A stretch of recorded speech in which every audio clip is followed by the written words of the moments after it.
Hello, everybody, and welcome back to another episode of At the Movies with William Fletcher. As per usual, I am your host, William Fletcher, and this week I've got some people who don't do it all the time, like my usual partner in crime, Harry, who's here every week, basically. I'm joined this week by a returning Skylar. Hello. And I am joined by a new guest who's never done the show before, Nick Hill.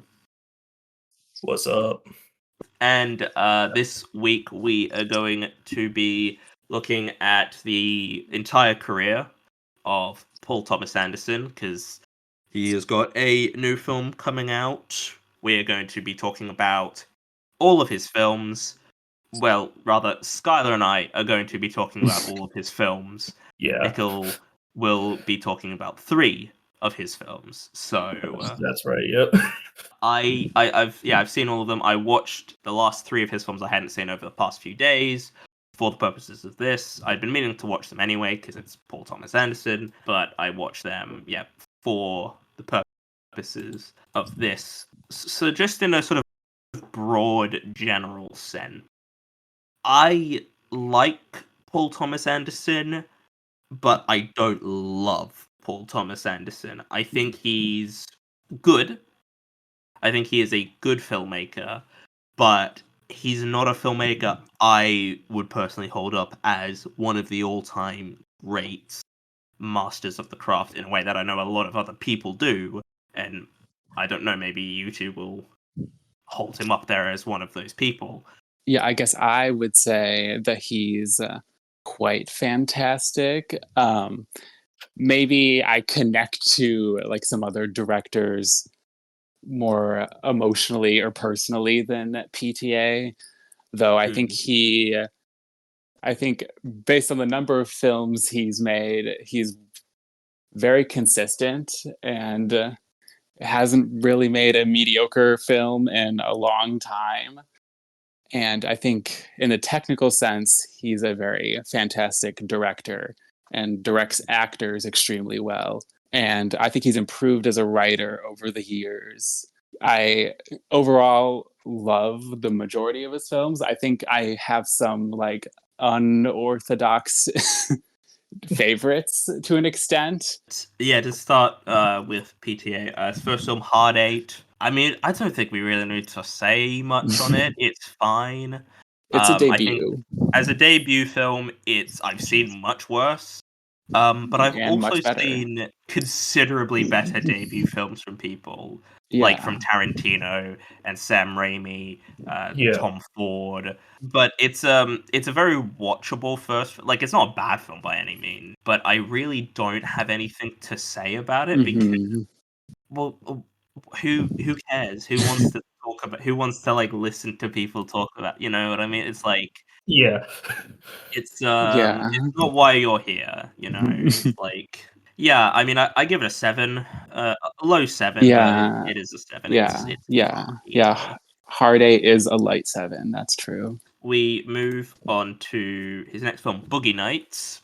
Arguably his most famous film, I'd say.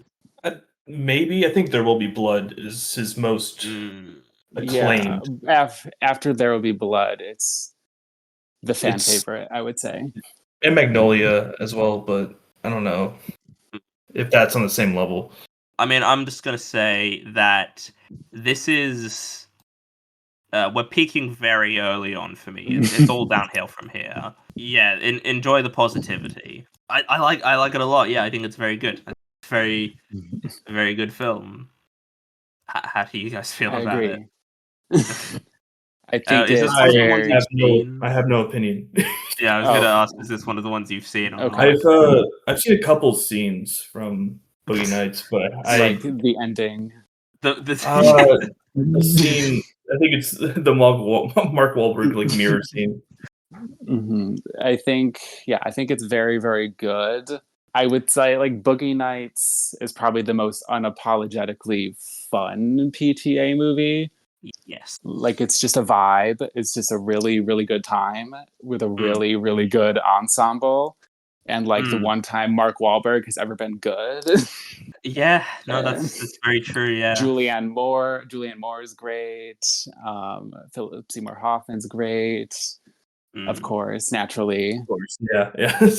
I honestly rank like in my filmography ranking, Boogie Nights probably places like egregiously low for a lot of people, but like in other people's opinion of where I would put it, but it is still like a 9 out of 10 because it's just such an infectiously good time and Mm. really of a time and place of 70s Hollywood. Mm. And the characters Yeah. are all very memorable. I'll withhold some of my hot take until we get to Licorice Pizza down the road. Yeah, I mean, PTA does a really great job of ensembling a great Mhm. cast of actors. He 100%. always assembles great actors, giving great performances. Like this is, and for some of these actors, this is probably the highlight of their career for me. Like this is very much the highlight of Mark Wahlberg's career, the highlight of Alfred Molina's career. Like Alfred Molina cut his one scene, and it's the best scene in the whole movie. Like Alfred Molina just does that thing where where he's in a film for like one scene, and he's the best thing in the entire film. He's got like a history of just appearing in films for a scene and just being the best thing in it, which is really great. Yeah, there's not really a bad performance in the mix. Honestly, I think everyone's doing at least decent work, if not great work. John C. Riley, I think, is one of the best actors working right now. I think he's fantastic. Yeah, Philip Seymour Hoffman, obviously, is great.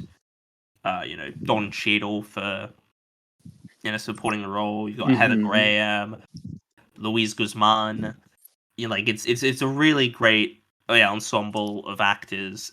And because this is a film that's not really like when nothing really happens. Like there's nothing really going on for like Yeah. 2.5 hours. But I'm very hit or miss with films where just nothing happens. But I think the world this film creates and like the characters that we follow in this film, I think does a lot to keep me interested. I think in general PTA he makes films when nothing really happens, and that can be hit or miss in terms of me liking it or not. Mhm. But I think this is one of the times where it does work, and I do like it. It's just good. It's just good. Like it's a really good film. It definitely is too long though. Like I will say that it is a bit long. That on the whole, there's enough in there for me to really like it. I mean, it's for those who haven't seen it, but like it's basically about porn in the 70s. Basically, like that's pretty much what it's about. People who make it, and I mean that's pretty much it, right? There's not really much Yeah. else going on, and That's the Mark, plot essentially. yeah, and There's like Mark, character arcs. yeah, there's like William H Macy's like wife is like cheating on him Yeah. or something. Yeah, Julianne Moore's like going through a divorce, like a custody battle, right? Yeah, and her and And Mark Wahlberg have a very. and Philip Seymour Hoffman has a secret crush on Mark Wahlberg. It's just basically about people who make working in the industry and how they're all kind of a bit fucked up in some way. Like they've all got some kind of issue they're dealing with. There's like Heather Graham. She runs into a guy who's like a bully or her, like who used to bully her or something. I remember that's like a moment. I don't know. There's lots of art. There's lots of things going on, and it definitely is not all necessary. Like there's definitely there's like a wedding in the film that doesn't really do anything, and they did have a deleted scene with like the couple and seeing like their struggles, but that's not in the film, so it's kind of like, Mhm. well, you could have just cut the wedding because it doesn't do anything. It's not necessary. Like in general, I'm sort of like I'm of the sort of perspective that if a scene is in a film, it needs to be there for like some reason, because otherwise it's like, what's the point? Like, why should I care? And this film does have kind of scenes that you could absolutely take out and change, but it just kind of works here, and I think some of PTA's other films don't overcome that, and I am just kind of like, well, why should I care about what's happening? Yeah, it's loosely structured for sure, but naturalistic in that way and shockingly consistently entertaining. Yeah, I mean, the opening shot is basically just a Goodfellas style long shot, basically. Like the opening scene Yeah. is a very long take, and I'm just looking here. Got nominated for 3 Oscars, which is not Mhm. bad. Burt Reynolds, Julianne Moore, and Best Original Screenplay. I think it's yeah, it's very good. Yeah, it doesn't. It was because I had to watch this for uni actually. I had to do I was writing a paper an assignment on Paul. We had to choose like a filmmaker, and I was like, yeah, I'll choose Paul Thomas Anderson. Why not? So I watched this film for the purposes of that, and it didn't really like it doesn't drag. Like I'm like this is definitely not all necessary, but I never really found myself especially like bored by it. But I think yeah, this is very much the peak of Paul Thomas Anderson's career, and it is going to be a downward trajectory from here on out. So That's crazy. yeah, I think it's good. I don't know if there's like much more I have to say on it, really. Like, because also we are covering 9 films, so I don't want to go on too long. Yeah. I mean, is there anything that you'd like to, final things you'd want to say on it, Skylar? Or No, I think I covered it all perfectly. I give it an 8 out of 10. I think it's I'll give it a an low 8. 9 out of 10. Then moving on to Magnolia, which is one of the ones I hadn't seen that I watched for the purposes of this. I mean, I had been meaning to watch it, but it's 3 hours long. Is this one we all 3 of us have seen, or No, I will because I will say I looked at the filmography. I've watched the next 3 films. So the next? Okay, yeah, Magnolia. I actually quite liked Magnolia. I thought it was pretty solid. And for a 3-hour film, that is saying something because I typically don't like films that are that long. I would say I quite love Magnolia. There was a time many moons ago when I thought this was like his best movie. I Mm, don't think that anymore because have learned and lived. But I will say, while you just said on the last film that PTA is known for films where nothing happens, I feel like Magnolia is his one film, not his one film, but his film where everything happens more so than any mm, other. There's just so many things happening the whole time. And I think for that reason, it's at least for me when I was like 18 and watching it for the first time, it like hits you very hard and suddenly with mm, all of its like emotional character arcs. But then mm, as far as like, and there is a major achievement of course to like intertwining this many stories and making so many self-references and making it all flow well, which it does. So I mm, think it is a very great movie still, another excellent ensemble, perhaps mm, better than Boogie Nights mm, ensemble wise, and it is quite powerful and affecting, kind of like operatic and like mm. apocalyptic. I think what this film does, for me, like I really like the first hour. Then I'm not as interested in the second hour, and then it pulls me back in the third hour. Mhm. Not that the second hour's bad, it's just not as interesting as the other 2/3. I mean, to just sort of get into it, Tom Cruise gives quite possibly his best performance. yeah, that's the one thing I know. Probably. Yeah, I is think it's Eyes Wide Shut is the same year. year, Yeah, the same yeah. year, and also like insane. But I think like he's doing more actively in Magnolia. Yeah, I think with Magnolia, it's sort of doing something different for Tom, because Tom Cruise has basically, I mean, he's been basically playing the same character for the past like 15, 20 years. But this is when he was like an actor, not like a movie star. And I think he is fantastic in this film. There's lots of reasons to have issues with Tom Cruise, and they're valid. The whole Scientology thing it's not great. I can't deny that I think he is a very, very good actor when he wants to be. Yeah, and I think he works better when he's playing a kind of asshole character like this, or Rain Man, or Eyes Wide Shut, even where he's not like the nicest guy. Like, I think he's very good at playing that kind of character. I don't know why. I mean, it might be indicative of who he is. Maybe he's just a bad person, but yeah. Yeah. But I think he's fantastic. There's some monologues he has that are just outstanding. I mean, that's basically what his character is. He's a guy he's Andrew Tate before Andrew Tate, basically.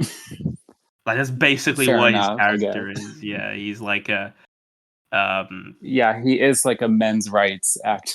yeah, He like, is indeed a motivational speaker for men, but also yeah, the worst person of all the time. worst kind of motivational speaker. Yeah. It's like, oh, this is how you manipulate women, and that's it. That's just what it's like. There's all the usuals. There's John C. Reilly, Philip Seymour Yeah. Hoffman, Philip Baker Hall, William H. Macy, Julianne Moore, Alfred Molina, like all his all the usuals. And like, again, they're all doing very, very good work. And this isn't quite an anthology film, but it does focus on like several interconnecting stories. Yes. Yes. And I think the way they all sort of weave together by the end, I think works really well. I think it works well when it's sort of just the way it's sort of it comes together at the end, and how these stories all connect to each other, and how it sort of recontextualizes, like, oh, this is why Tom Cruise is this way, or this is why, why these characters are the way they are. I think works, really well. And I think it's like, for 3 hours, it definitely is not as like, it moves along. It's not like it's not boring, for 3 hours. And I find that sometimes films that are like 3 hours are like, okay. And to be fair, this didn't need to be 3 hours, but I think for 3 hours it's very watchable.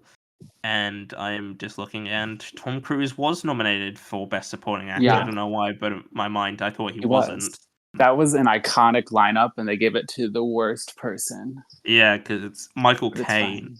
Yeah, it was Michael Caine, Yeah. For And Cider then House Rules. Michael Clark Duncan, Jude Law, and Haley Joel Osment. Yes, Jude Law, all the awards. Your favorite Jude Law. Skylar's favorite Jude Law. I have many favorite Jude Laws, but that is the most favorite Jude Law. That is the most favorite Jude Law. I do actually I do really like Magnolia 4. It's one of the better PTA films for me. It's good. I do like it. And I think it's there's definitely a lot that I'm like, I don't know if, like, it's the kind of film that, like, if I was to rewatch it, I would, rewatch and be like, yeah, because there's definitely things I'm missing, but I think that there's a lot that I could, if I go and rewatch it and do some reading and, watch an hour kind of thing, I'd get even more out of it, because it's a very dense film. Like, there is a lot going on in that film. A low 8 out of 10. It could be a 7, but I think there's enough in it for me to give it an 8. And to be honest, the fact that I wasn't bored while watching a 3-hour movie, I have to give it some credit, because it's 3 hours and it held my attention. And, like, it's definitely one of the most momentous 3-hour films. It's Well, dialed up to yeah. like 900 the entire time, and very like impacting for that reason. A But medium in eighth, 9. there is Punch Drunk Love. That's the next one. Now, Nickel, you said this is the one. This is the first one you've seen. Yep. It was not the first one I saw. The first one I saw was There Will Be Blood, but this was the The first second one one I we're saw. talking about that you've Yeah, seen. yeah. I mean, I guess, do you want to lead with this one then, since you haven't really Yeah. had much to say yet? Yeah, I mean, it's funny you're going from a 3-hour film to an hour and a half film that honestly, in my opinion, feels like an hour. It goes by extremely quickly. And I think I watched this maybe like about like 6 months ago, and I remember really love like so. Spoiler alert: all the PTA films I've seen, they have the same rating. So and it's pretty damn high. So I remember I think it was the first half of the film being some of my favorite like filmmaking I saw in that like whenever I watched it. Like I think it was some of the most effective. I was extremely invested in the story. I think the second half, while still really good, I felt like it just bit off more than it could chew. I felt like it definitely, unlike a lot of PTA films, it definitely needed to be like an hour 45, 2 hours, and it kind of felt a little truncated by being an hour and a half. But overall, I really, really enjoyed it, and I think the first half is some of my favorite filmmaking I've seen in that time period, whenever that was, like 6 months ago. So, yeah, definitely. I think I gave like a medium 9. I think it is good. Adam Sandler doing a not comedy role for one, and I do like Adam Sandler. I think when he wants, he can be a very good actor. I think he's got some really good performances. But the problem is he just doesn't do them. Is he does like shit comedies instead that I don't watch. Yeah, And I'm like, where's this? Like when I watched Uncut Gems, I was like, Adam Sandler's great. Why can't we get this Adam Sandler all the time? I think Punch Drunk Love is very much as kind of like Whiplash from Boogie Nights and Magnolia, which are just hitting you over the head with crazy things happening all the time and are really long and not in a bad way. And then Punch Drunk Love is like disarmingly simple. I would also say Barry Egan is up to this point, like by far the most interesting, well developed character PTA had written, like up to that point. Because Magnolia, well, I guess it's not entirely true, but the most singularly focused on character, yes, because Magnolia and Boogie Nights are just 9 million people. ensemble, yeah, Whereas Punch Drunk Love is basically just a romance between two people, and a very unconventional one. A lot of yelling and running and screaming and crazy personalities, but it works very well. Emily Watson, of course, is also the icon of all time, and it's like it's very romantic in spite of its abrasiveness, and really goes out of its way to be unorthodox and kind of like strange and off-putting, but also romantic in spite of it. Yeah, I would probably say like a medium 9 on this one as well. Mm. Another banger. I didn't have the time to revisit it for the purposes of this, but yeah, I remember liking it. I like that, like, just sort of near the beginning where where Adam Sandler's going into like the what would you like garage, like where he's working. Like, it's just very like we did. Again, we sort of talked about this in at uni for one of our classes. We sort of watched like the opening scene and basically, yeah, looked at the first scene and sort of analyzed like, the like the cinematography, and it's I mean, PTA. I will say he is an excellent director. It is more the writing in his films that I am more hit or miss on. Like, yeah, but I do, yeah, think he's very good.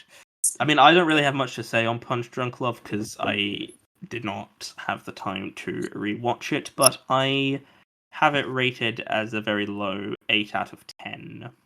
Trying to think what else I would have to say. I think there's the one scene that I like very vividly remember from Punch Drunk Love is it was in it was at his workplace, and it's just a bunch of like chaotic shit is going on, like a one shot, and it was, I don't know, it was like, because I mean I had seen There Will Be Blood, but this was the first time like PTA's directing really truly stood out to me, was in that scene, and that's the scene that's really got like that really made me appreciate at least like the first half. Yeah, and also yeah, well, I had to mention Philip Seymour Hoffman, amazing as always. But like, Mhm. Yeah, he's very I good. loved his like really goofy, Yeah.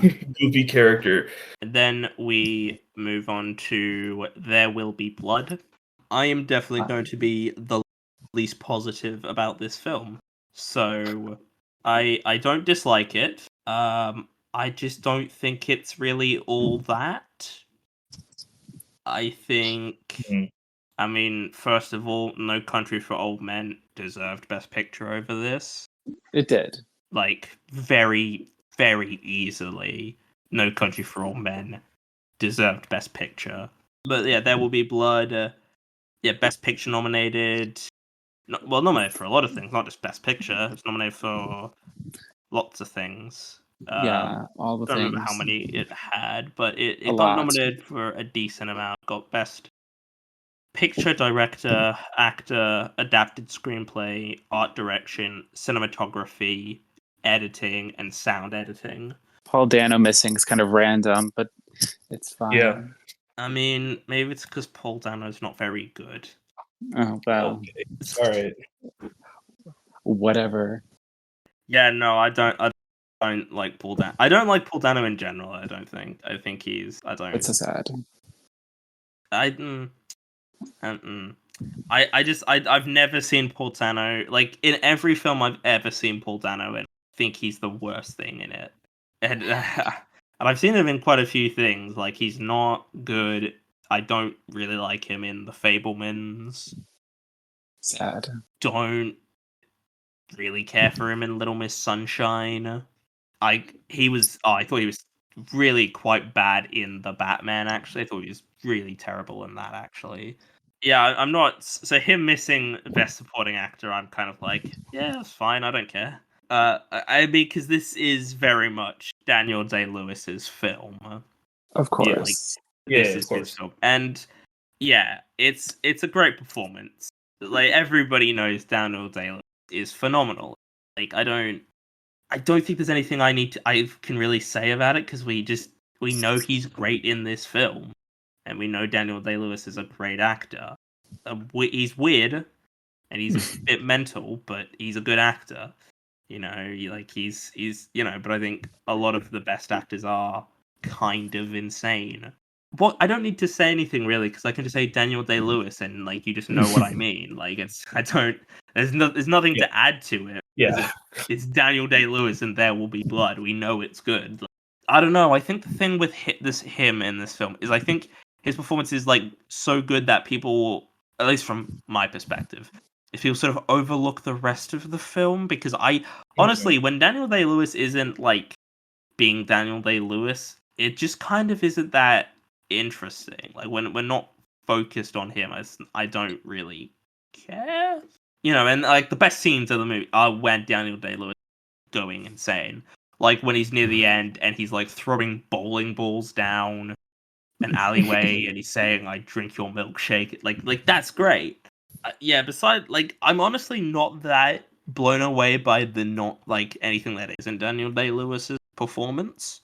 There Will Be Blood is quite.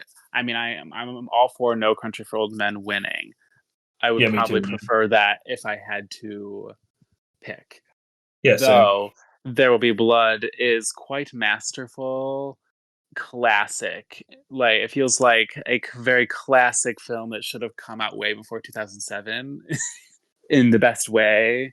Obviously, Daniel Day-Lewis is like, it's a Titanic performance, and it's a very sweeping, epic film of sorts, despite only really having like 3 characters or whatever. And I completely understand why it has the status it does as like his biggest achievement. I mean, technically it's insane. The performances are insane. And it's a very cynical look at American society in the historic sense, in the current sense of fighting for profit above all else, and also the church's ties to wanting profits and power. And I think for me, honestly, the most emotionally devastating aspect is Daniel Day-Lewis's character and his relationship with his son, because that's really the antithesis of, like, it's the opposite direction. I mean, everyone knows this. I'm saying very obvious things, but as he gains power and money and land and oil, his relationship with his son completely falls apart. And I don't want to like go into all the details of what happens there, but he just becomes completely inhuman and treats his son like so terribly, all in the pursuit of money and power and prestige. Yeah, but we've all done that, We've all. Yeah, I mean, we have Yeah. all sacrificed our loved ones for money. I Yeah, understand. yeah. It's very relatable in that sense, but Yeah. it's hard to see our actions reflected on us in that way. It is very fantastic, although I would say I prefer a couple others maybe we have yet to talk about, in terms of their emotional involvement and topics I find personally very interesting. But understandably, this is the one that everyone singles out as his crowning achievement. I mean, out of the 3 films I've seen, I don't really have a favorite. Although There Will Be Blood, I think from a craftsmanship level is probably the best out of the 3 I've seen.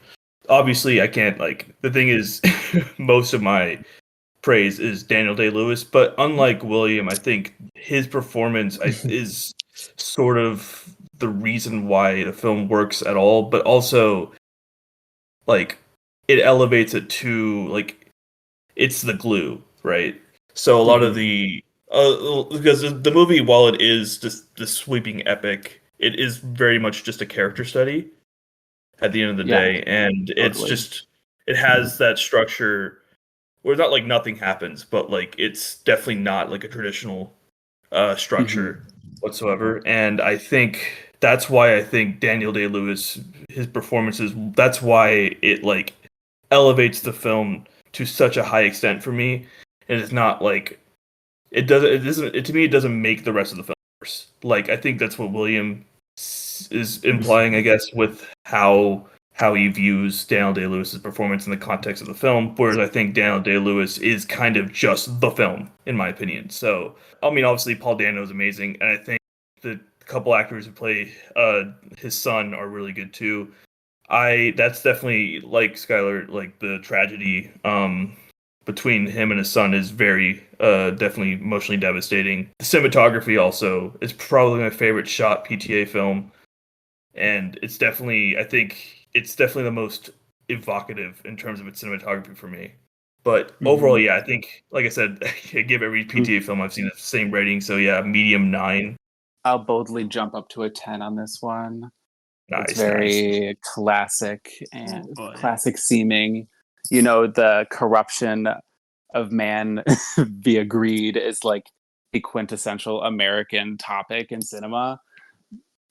I just rewatched The Godfather today in theaters, so it's top the front of my brain. Yeah. The downfall of man via greed. It's very expertly done. Yeah, I'm definitely gonna be the most negative. I'm gonna be the negative Nancy on this one. I give it a 7. I think the thing is going into it as well. There is a lot of hype around it. It's undeniable that there is hype around this film when you go into it. And I'm generally speaking, when I go into something that has lots of hype, I generally don't get it. And this film is another example of that. It's not bad. I do like the film. I think it is a good film. I just don't love it. After that, he did The Master. Yeah, The Master. I think this is one of PTA's best films. I would say. I really like it. Yeah, I think The Master it's had like one of the biggest growths for me over the years. I remember when I first watched it, I was kind of like years ago, I was kind of like overwhelmed and confused. Mm, But not confused, but not sure how to like process the characters and like how to connect with the story in a way. It's definitely like one of his more challenging films in terms of the characters because they're all like terrible. um, Yeah. but I mean, nothing new there, I suppose, actually. But they're all terrible. But I think it is a very profound and moving film about, you have this man who's clearly very troubled and traumatized from mm, his childhood and being at war and like literally just a severely mentally ill individual in mm, a society with no capacity to manage that or help him. mm, And then you just have him falling victim to literally just a cult. Um, mm. so it's very Yeah. much a peek into cult dynamics and preying on those with trauma and weakness and who are lost and listless and need somewhere to belong to. And of Mm, course, you can't not talk about the performances. And I don't want to just ramble on and steal the spotlight, but the performances are very mm, amazing from Joaquin Phoenix. It's career best Joaquin Phoenix mm. for sure, Yeah, I I agree. think. Yeah. Yeah. And definitely a strong contender for career best Philip Seymour Hoffman. Joaquin Phoenix is very adept at playing fucked up characters. That's pretty much True. what I mean, that's basically what his career has been. He just plays little freaks, basically, who have got mental issues. And I mean, he also has, I do think Joaquin Phoenix is like, he's a very good actor. He's apparently a bit difficult to deal with, canceling and pulling out of a film Yeah, running away from a films. week for a film that he was like helping make, and just like, Yeah, no, I don't want to do that with running you. away from Todd Haynes. Yeah. Yeah, he's very good in this film. It's a fantastic performance from Joaquin Phoenix. Philip Seymour Hoffman, fantastic performance here. But yeah, this is an excellent performance from him here. Amy Adams, I quite like Amy Adams. I think she's a very, what Yeah. you sort of get when you see Amy Adams in something, but that's kind of okay because she's quite good at it. Like, you're not gonna get Yeah. necessarily the most, like, you know what you're getting from Amy Adams, but it's fine because her recent film choices I don't like. Night Bitch is a modern classic, as they say. It's But not, but okay. Um, there's also Jesse Plemons Yeah. as Mhm. he does just look like Philip Seymour Hoffman. Yeah, Like, he really absolutely. does. Yeah, It's one of the definitely. most, yeah, and I mean, he's playing a young Philip Seymour Hoffman in the Hunger Games prequel Yeah. that Yeah. they're making. But I think Jesse Plemons is one of the most interesting actors currently working, and I Yeah. like that he's starting to get more and more sort of appreciation for his like work as an actor. I feel like it's taken him a little bit to Yeah. get sort of this level he's at now, but I think he's really starting to get appreciated for his acting Yes. abilities because he's a phenomenal actor. I mean, Kinds of Kindness last year, I thought he was excellent in. Even though Yeah. I didn't love that film, I thought he was fantastic in it. Yeah, I Yeah. think he's one of the most interesting actors currently working. Like as I mentioned earlier, PTA is very good at getting good performers. Actors. Yeah. Hmm. He's very good at that. Yeah, I think this is probably my second favorite PTA film. I mean, it's sort of generally taking the piss out of cults, but I guess specifically Scientology. which I'm all Fire. for. I Yeah. think Yeah, think that's sick. pretty cool. I think the film. Yeah, I mean, again, there's there's nothing really happening. It's not really a film about anything, It's a but character study, yeah, it's a more or character study less. more than anything. And yeah, there's not really much of anything happening, but that's fine because it's still interesting and it's like still engaging despite not really being about anything.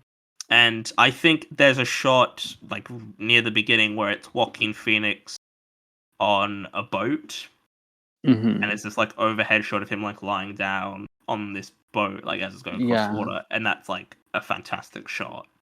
Like yeah, it's a really really great shot. yeah, Again, PTA, I think he's very good at getting great shots for his films.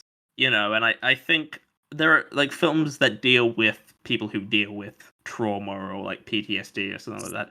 I do think they are very interesting because, you know, I'm not someone who's like, you know, oh, the military, they're so great, you know, but also I'm Australian where we don't, like in America, you guys are American. Some people are fucking insane about the military.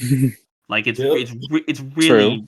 it's really disturbing sometimes. It's like you can't like some people you can't criticize the military at all depending on who you're talking to, which is just Yeah. craziness to me because the American military's done some pretty fucked up things. Yeah, I mean Joaquin Phoenix. This is definitely the best Joaquin Phoenix performance. I certainly would say it is. And I mean we see him just sort of doing because he's sort of trying to fit into this world now that he's like not in the military anymore, and he just kind of can't. When is this film set? Because it's not set now; it's set like 1950. Like, yeah, right after World War II. More, yeah, yes. things were not as advanced as they are now. And I remember when I was watching it, I wasn't really feeling the runtime. I didn't really have any, you know, it goes by relatively quickly. I had Yeah. some pacing issues. I think it was like in the second act. I think it's right when like Joaquin Phoenix, not to spoil much, but like he gets trained. I guess I felt like that kind of went on a little too long. But other than that, I had no other like pacing issues. But that I think that portion of the film kind of was checked out a little bit. I don't know why. I give The Master a sturdy 8 out of 10. 30. Got the sturdy 9 out of 10 for me. I'll keep it up with the tens. I'm just so Yeah. optimistic. I this was the closest PTA film has gone to a 10 in terms of really, I think, just thematically. I mean, obviously, this is one of the Yeah. most thematically dense films I've seen in a long time, but it's just, I think the way it weaves it into the central dynamic between, you know, Freddy and the Master, I think it's Mhm. just some of the most intriguing thematic work I've seen in a long time. After that is Inherent Vice. I really don't have anything much to say on this one. I'm gonna be honest. It was the last one I watched, and Same. I didn't really care. Like, it's not bad. It's just like I just this is one of the more controversial. I know some people do, but I'm not really that bothered by it. But I also will say I don't feel any need to ever revisit it. I will say about Inherent Vice. I just rewatched it yesterday, and I'm happy to report it's still as incomprehensible as ever. However, when I watched it like years ago, when I first went through all of his films, I was quite indifferent to it. Like definitely of the mindset that it was not a bad film by any means, but I just like didn't really get it, connect to it. I don't know. But this time I did actually have the urge to rewatch it for a while. Maybe part of it is because One Battle After Another is coming out and is also based on a book by the same author that Inherent Vice is based on. However, I did want to rewatch it, and I did, and I definitely got more out of it this time. I think it still has flaws. It's one of the times, obviously, PTA makes long movies generally. This is one of the times where you kind of feel it the most because the plot is just so meandering by nature and you don't really ever grasp what's going on. It's a giant puzzle box of a movie where that's like, I think I know where it's going, and then you don't, and it never gives you an answer for anything. But so it's very withholding of satisfaction in that way. And I definitely understand why people would not be a fan of that. But I was very struck by the overall, like I think the vibes, the atmosphere is very strong. You can tell the skies is high the entire time, and that's great. And it creates a very strong atmosphere in that way, where everything almost makes sense, but not exactly. And then, but beyond that, it feels very emblematic of that like 1960s era. It's set during Vietnam. Well, it might be the early 70s. I cannot remember. Nixon is president. There's a lot of protests going on at the colleges about the war. And Nixon is like Nixon. In that way, it feels very self-aware. Like, yes, it's giving you every time you think it's about to give you an answer, it doesn't. And every time someone says something, the exact opposite is true. But it's very much getting at the government, essentially, the elites, and how nothing is as it seems and everything's a lie, and you can't get to the bottom of it because they'll just make up a new lie, and the quote unquote justice can never be served because the people who can give justice will not give it. It's a very dark and cynical like conceit for the movie of just we're powerless against those in power, and those in power don't want to do anything to help you. But it's also like a really funny movie. So it's very like surreal and absurd and hilarious, but definitely getting at something much darker about the state of American politics that still rings true now, perhaps more than it did when I first watched it. So I think it's a very interesting film. Not perfect by any means. It's among my least favorite, but that's very relatively speaking. But I find it very intriguing still, and it creates such a one of a kind, otherworldly atmosphere that you don't see that often. I mean, I really didn't care for this. I just was like, I couldn't engage with it, and it's like, yeah, it's like the performance is good and everything. I just didn't really care for what was happening. Honestly, I just sort of thought, yeah, it's fine, but I have no desire to like revisit it. And I give it a low 6 out of 10 because I just don't have anything to say about it. Yeah, I mean, I definitely get that, and that's where I used to be on it more so. I did raise it to an 8 just because after this recent rewatch, because I was very intrigued and kind of compelled by the themes. But on a story level, it's like there's like nothing to grasp by design, but it's frustrating by nature. So I completely get why people are just kind of put off by the exercise of it all. And then next up, second last film is Phantom Thread. Yeah. I'm so excited. Oh great. It's gonna be something. Yeah, Phantom Thread. I think it's decent. I think this is one of PTA's more mature movies in the sense of like he's clearly like because Boogie Nights, as much as I like that film, it does feel like someone early into their career. Like it feels like someone who needs to sort of grow into being a filmmaker. And I think Phantom Thread is that same filmmaker. Yeah, but also it's just not as good as Boogie Nights. But I like it, but I have no desire to revisit it. Mhm. Even though I would say I think it's good, I just don't feel like I want to watch it again. Mhm. Yeah, I can say Phantom Thread. This is my favorite PTA movie. I'm very steadfast on that belief. I rewatched it through 2 days ago, um, and it was amazing. It's it's almost hard to put into words because it's almost unassuming in the story. Definitely not as major as There Will Be Blood or Magnolia, in terms of like the amount of things that are happening, the intensity at which they're happening.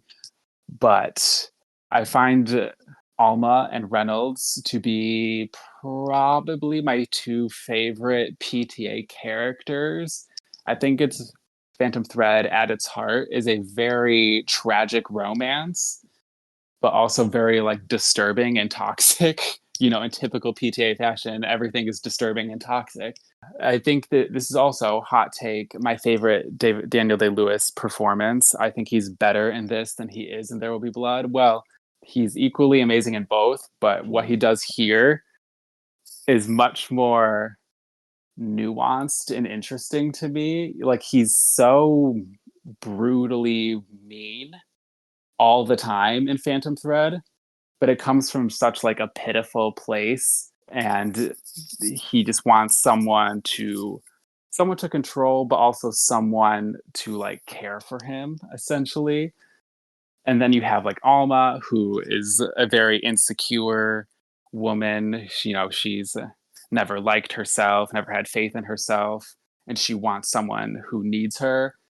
So they fit together very well in the sense that he's this man child who's been missing his mother for 40 years and is essentially being raised by his sister now, and puppeted around as an adult, and he needs Alma to essentially raise him herself, and she needs him to feel whole, but they're just like incredibly destructive with each other. Yeah, I think it is one of the most compelling cases of a romantic drama we've seen this century, with how it almost is genuinely romantic. There's so many beautiful shots in this film, so many scenes of like genuine, earnest love, but then they're literally trying to kill each other and so spiteful of each other, and they can't live without each other,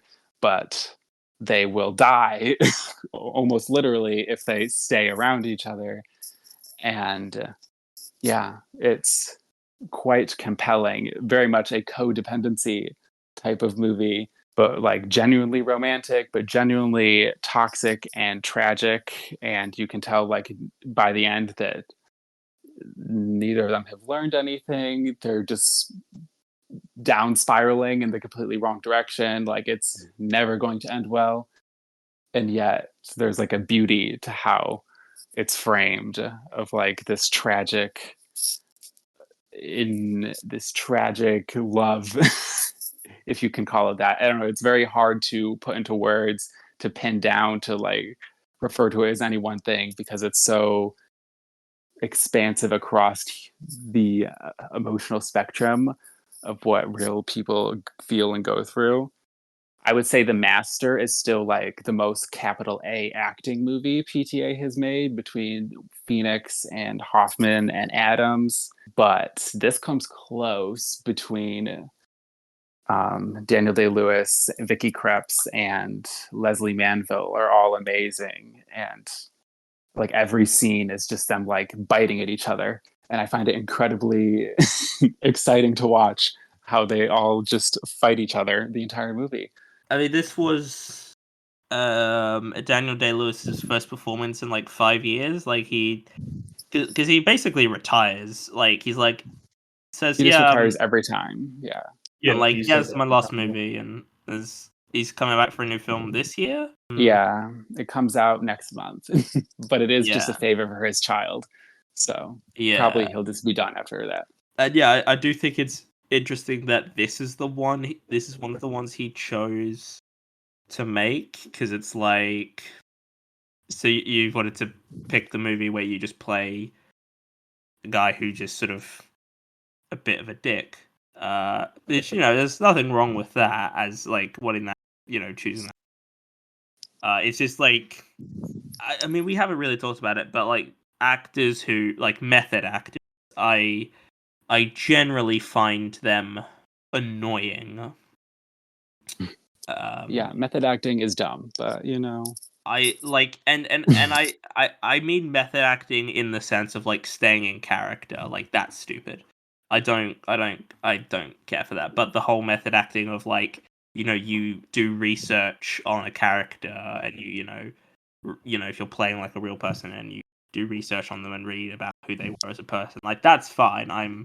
But staying in character and saying you have to refer to me by my character name, it's like, okay, you're not taking like all you're like, this is not that serious. Like the whole staying in character and only refer to me by my character name, just dumb. Really, I think it's it's just very pretentious. And I mean, as Robert Pattinson said, people only do method acting when they're playing arsehole. Yep. So, yeah. and I mean, I knew there was a reason I liked Robert Pattinson. Yeah, I mean, look, Daniel Day-Lewis, yeah, he's good. He's doing good. It's also just kind of like, I don't know if you're gonna. It's like, I totally get the whole idea of being like, you're gonna do this many films. Like I totally get that. I totally respect that. And I think that's fair. But it's like, this is one of the films you're gonna.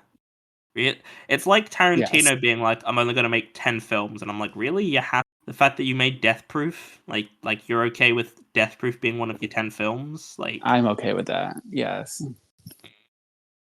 it's this thing of like, I fully get, and I'm fine with directors and actors being like, I'm only gonna do this many films, like limiting themselves. That's cool, but I don't know. It's just like, I feel that like something from, I don't know. I think Daniel Lewis is just capable of maybe a bit better. Like, not that it's like a bad performance or anything. It's just like, it's not a performance of his that I'm gonna be thinking about. Leslie Manville was, I Mhm. believe, prize Oscar nomination for this. I remember Yeah, she it was was. nominated. I saw a video from the Oscar Expo where they were reacting to these nominations, and they just lost their shit when Leslie Mann. And when Yeah, it was a PTA was shock. nominated for Best Director. Yeah, no, it's like, look, it's a good movie. Like Phantom Thread is good, and I don't dislike watching it. And I'm gonna actually, I want to see where I placed it in because I did a ranking of my the Best Picture nominees from that year. I don't remember where I First. placed it. No, the best one of Mm. that year is Call Me by Your Name, actually, True. which is fair enough. I only have Um, Phantom Thread third, which is crazy. I have Phantom Thread third from the bottom. Um, Never mind. I got excited for a second.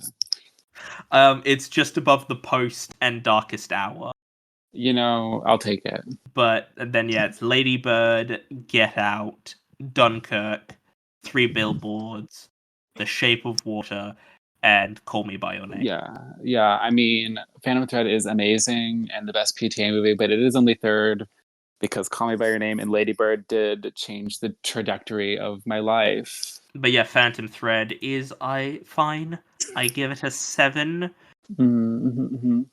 Phantom I Thread. like, yeah, it's fine, but it's also just like, it's that kind of film where it is a good movie and it's like technically well made. It just doesn't do anything for me, and I don't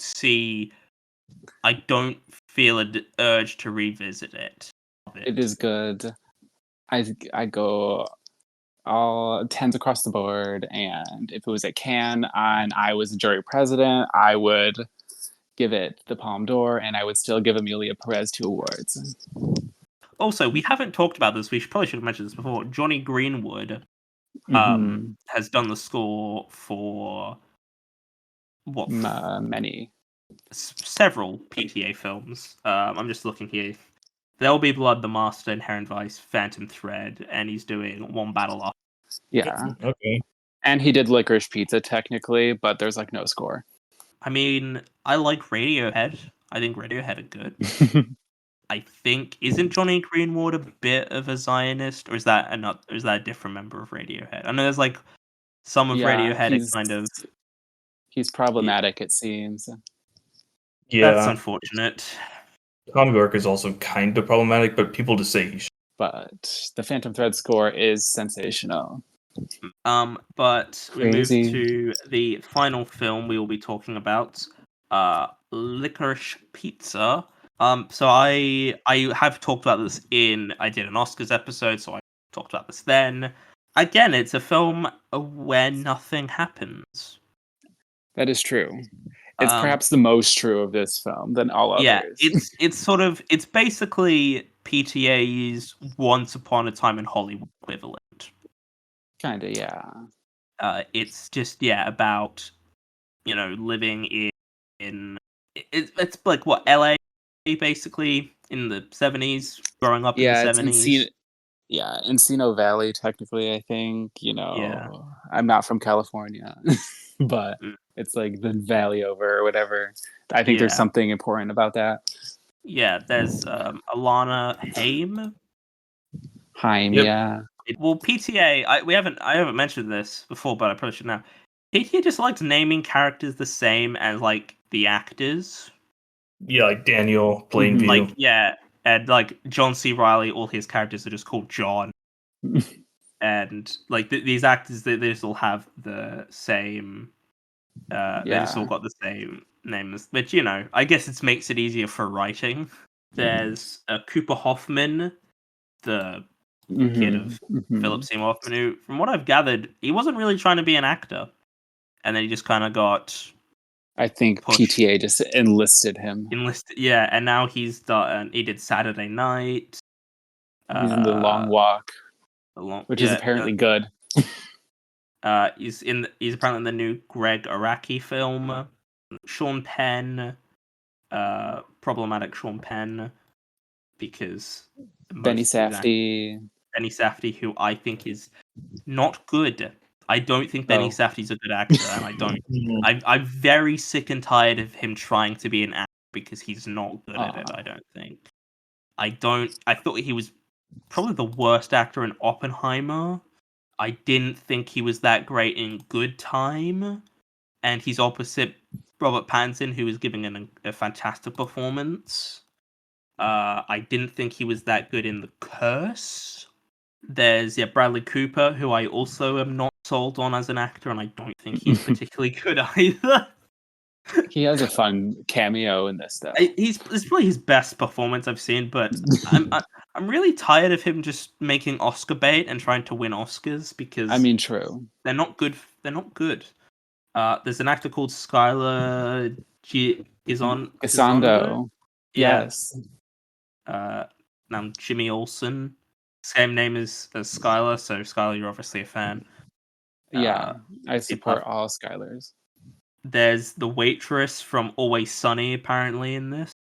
Maya Rudolph, who I didn't learn until relatively recently that she and PTA are married. I Yes. did Oh. not know that her and Paul Thomas, because it just doesn't make sense to me that her and Paul Thomas Anderson, like, they That's kind just, of random.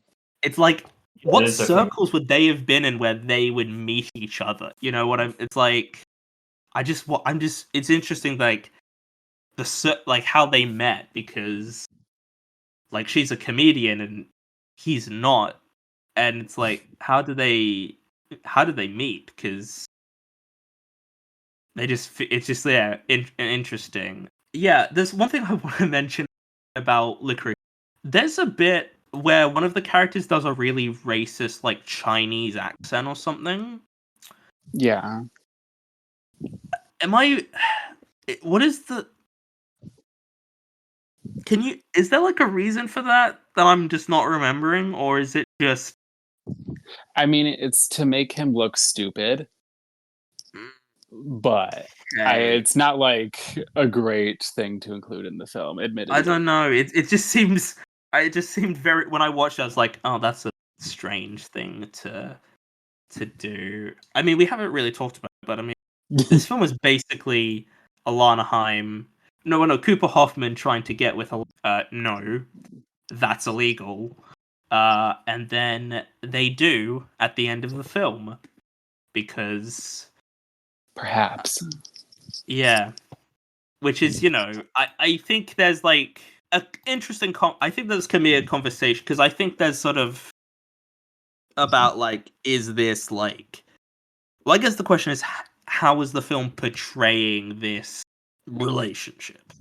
It's like there's a I think there's a debate because I think some films people like get upset because it portrays insert bad thing here, and they're like, but it's like it's Yeah. not like the film's endorsing said bad thing. I guess it depends on it's very much a case of how is it done and how it's like portrayed. Like if a film includes a scene where someone gets assaulted, there's like the question of how is it being shot, how is it like what is it saying anything, like is it there for a reason or is it being for titillation, like like it's that whole thing of I mean I don't know, I mean I don't know, where do you land on it, Skylar, as a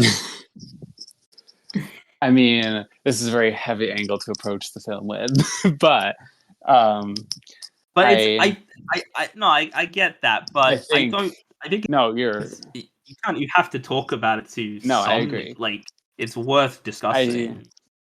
no, I I agree. think I think it's approached in a very unique way, but it's hard for me to talk about how it depicts the central quote unquote relationship and like other problematic elements without like looking at it as a whole, because I think what Licorice Pizza does really smartly is it kind of like tricks you into thinking it's a nostalgic movie because it's like it's based on PTA's childhood, and also a childhood friend who was a child actor growing up and like borrowing a lot of real things that happened to both of them as kids. It's a very laid back, fun movie on the surface, but then like consistently PTA like hits you, like pulls the rug out from under you and like shows the truth of what 1970s Hollywood was in like several bad ways. Like there's an overarching sense that the nostalgia for this period, while valid, like you naturally have nostalgia for your childhood and where you grew up, it's also like at the same time criticizing everything that 70s Hollywood stood for in terms of mainstream society.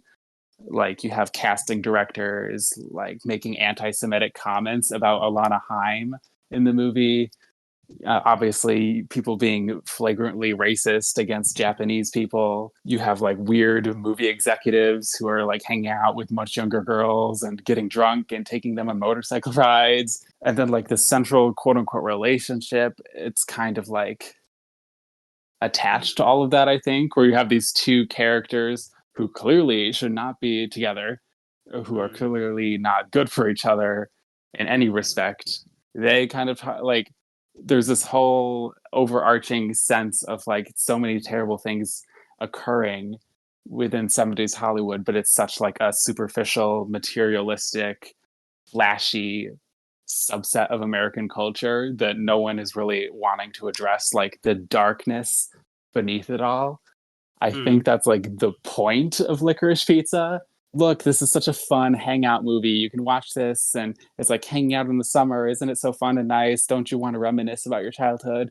And you can do that, but then there's like a deliberate, constant insistence on making you think about all of like the terrible things that were just being passed off as normal during that time period. So like within that context, it's hard to believe, for me anyway, that the relationship is being condoned.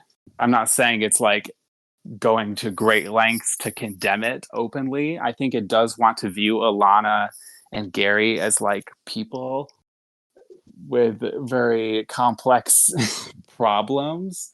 I think Licorice Pizza is a very challenging film that doesn't really make you feel comfortable and has a lot of really bad things these characters are doing. Even Gary, he's like a really bad person. Like he's like Mm. trying to manipulate Alana and mess with her. Like it's definitely not.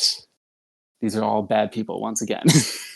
I mean, PTA has made a career off of characters that are morally reprehensible, but I do think it's a very intriguing like subversion of what you'd expect a film about someone's childhood to be, and it's actually like a very scathing critique of Hollywood and classic American society. Like, actually, no, this is not something you should be nostalgic about. Really, it's like it was a really rotten time for most people to live in, and here's why.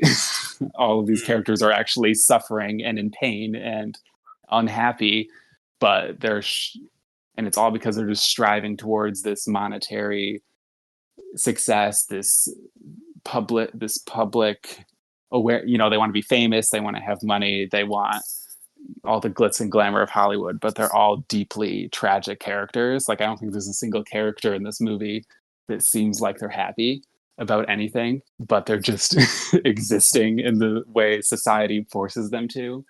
I don't know. I find it very sad, but it is a very fun movie in many ways as well. So it's very interesting to think about. Yeah, I mean, it's sort of this whole thing of like, it's about it's kind of almost it's semi autobiographical. I feel like it's Yeah. PTA in the way that also coming out that year and beat it for the screenplay at the Oscars is Belfast. The thing with it is the idea of making a film about semi autobiographical. The problem with it is like it feels like the film has just got stuff that's interesting to PTA because it's from his childhood and he grew up. Mm-hmm. And that doesn't register to me because I didn't grow up in the 70s and I'm not PTA, so it doesn't register as interesting to me. And I think there are a lot of films that are semi that do that same thing. This kind of thing of like, well, why should I care? Because it's like it's just stuff like this sort of tangents and bits thrown in. That's like, okay, this is something that must have happened to PTA at that age, or it's about something he saw. But it doesn't It doesn't mean I am interested in it because that's So I think it falls into that bracket, but like I don't dislike the film. I think it would have been a much better screenplay winner than Belfast. I do like the film. I just, again, it's that thing of I just didn't really get that invested in what was happening. But it's like it's a 7 out of 10 because like it is watchable. Like it's not bad. I don't really have any issues with it. Couldn't connect with it or get into what it was doing. Yeah, it's one of those films that like I completely understand why others would be put off by the structure, by the lack of like narrative momentum, or even by the content of like, yeah, this relationship is really uncomfortable to witness on screen. It's definitely bad, and someone is completely valid for not wanting to watch a film with that or any of the other like problematic elements it depicts very openly. And I don't even agree with how the film depicts like racism. Like, I don't think that's handled eloquently, or like No, it's it comes out of nowhere. Like he's just having a conversation. From my memory, he's just like talking to another guy, and then he just does this yeah. really racist accent. Like, Yeah, like it's plain to see that like, yes, you're trying to show this character as like an idiot and the racism is bad, but also it's like so shoehorned in there and just like a couple scenes yeah, that it's like we didn't even have to do this. yeah, But it is just comes from it's nowhere, and it's I very don't like those. I don't like the way those scenes are done. That's for sure. For me, is like very enjoyable, like on a scene to scene basis. Like there's so many just like interesting, fun scenes, intriguing scenes, challenging scenes. But then it's like it is meandering in a way Also, I think on purpose, because these characters are both so lost and uncertain about themselves. So I think it's by design, but it is, for me, tied together really well with a thematic through line of like this anti-nostalgic, like it's presented in a nostalgic tone, but at the core, it's very anti-nostalgic and very critical of the way Hollywood is structured as a society, like focused on materialism and fame and money and glamour, and not on anything that actually impacts people in a positive way, emotionally, soulfully, whatever. This is my interpretation of the ending. I completely understand it's open to interpretation and could be interpreted in a very disturbing way. The way the film ends, and I won't like go into major specifics, the way the position the characters are both in, Alana and Gary, right before the ending, really suggests like they're on completely different paths. They've like burned the bridge between them, blah blah blah. But then like all of a sudden the way the film is shot and edited completely changes. The color grading completely changes. And it becomes like this really bright, cheery, dreamy, like idyllic presentation out of like it's really sad right before, and then all of a sudden it's like this paradise way of filming it, and it's like this like idyllic ending, and they're like running and and it's disturbing when you think about the implications, but it's like happy for them in the moment. But then I think because it's such a shift in how it's shown, is that it's literally a dream, like it's an imagined reality of what these characters think they want, even though it's completely the opposite of what they should be striving for. And that probably sounds very confusing, trying to avoid specifics, but I think it's a dream ending of like this ideal fantasy in their heads, but it's not real.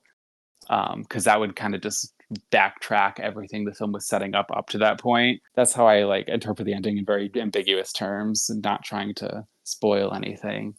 Broadly speaking, I think it's shockingly mature and introspective and self-aware of what it's trying to depict. It's like the anti-Boogie Nights. This is like what I was getting at way back when I was like it's like Boogie Nights is like this like fun, carefree, super high energy, and not that everything that happens in Boogie Nights is fun or good. Like obviously these characters have really real struggles, and that's shown within the context of 1970s porn production. But um Licorice Pizza, I feel like, is like the modern, more mature revisit to Boogie Nights, obviously in a different context within Hollywood. It's honestly hard for me to put a number on, because like I would say at least a 9, and then it's like sometimes I'm like so invested in the characters and I'm like, it's essentially a masterpiece, blah blah blah. But it's the most challenging one to discuss, honestly. I give Licorice Pizza a 7. Yeah, and that's like something I completely understand. I can understand like any rating for Licorice Pizza, but I do really, really connect with it on a lot of levels, honestly. And so we're tying this into one battle after another, which will be out, soon. I mean, have you guys seen the trailer? I assume you guys have seen the trailer for it. Yeah, Yeah. I've seen the trailer a couple times. Yeah. I when like sort of the first trailers came out, I didn't really, because I don't really watch trailers for things, because I'm like, well, I'm gonna go see that, so I don't really feel a massive necessity to watch unless it's something I'm really interested in seeing. But like, I was like, I'm gonna see this film. I don't really need to see a trailer. But I've been to the cinema. They play trailers there. It looks decent. Leo. Like, look, I think Leo's a very good actor. Obviously, is it Sean Penn? He's like the major supporting role. Yeah, he's like in the this. villain character. Who else is in this? I've already forgotten. Benicio del Toro. Regina Hall, Tana Taylor, Chase Infinity. That's the main Um, players. I know it's based off of a book. I haven't not Yeah. read it. I don't know if any. Me neither. It's Okay. based on Vinland, but I've heard it's an extremely loose, like it's like taking the main idea of Vinland and just like doing something completely different. So, but And I'm just looking. It has a budget of 130 to 175 million. That is a Yeah. lot. yeah. That's got to be the most PTA's ever had, right? Like I can't Mhm. imagine he would have had more for any of his other films. So Yeah. it's Warner Brothers releasing it, and I don't trust them to do like a good job. Like Warner Brothers seem quite happy to bury films that they release for some reason. Like it's very weird how bad Warner Brothers is become at like marketing their films and it's very weird. I don't know what they're, but I don't think One Battle After Another is gonna do well. I think it's gonna do poorly money wise, just because. Well, also it's nearly 3 hours long, and that's just not gonna go down. Like I just can't imagine. Hmm. Like I Killers mean, of the Flower Moon was 3.5 hours, and I mean I know that's like a streaming movie and everything, and it's but it was also it's Scorsese. It it depends. I guess it depends. mhm. But I Yeah, don't think One Battle After Another is going to do well money wise. it'll take a lot for it to break even. I don't know if that'll Yeah. happen. It would really live or die with like the audience reception. But I think it's gonna make a good sum in terms of like raw like the number will be good, just not in relation to the budget. So it really just Yeah. depends. Before we wrap up, I was just going to run through my ranking of the PTA films as it currently stands. So at the bottom, Inherent Vice. I think that's pretty fair. Then Hard Eight, Licorice Pizza, Phantom Thread, There Will Be Blood, Punch Drunk Love, Magnolia, The Master, Boogie Nights. That's from the worst to the best. And I think that's pretty much it, unless you two have something else you would like, either of you two have something else you'd like to say. Well, I think that's pretty much it. Thank you two for joining me for this week. Yep. Thank you so much for having me. Thank you. Skylar, you've done several episodes now. Yeah, you're welcome. No, I'm just kidding. This is your last episode, by the way. I'm replacing you. That's fine. Okay. Nicola, if you want to come back and do more episodes in the future, you can if you want to. Oh yeah, I'm definitely down. Yeah, this was very fun. I wish I watched all the PTA films, but But yeah, thank you both for joining me for this week. No problem. Thank you. Thank you so for much. That's all good. Thank you all for listening, and I'll see you all in the next one. Goodbye.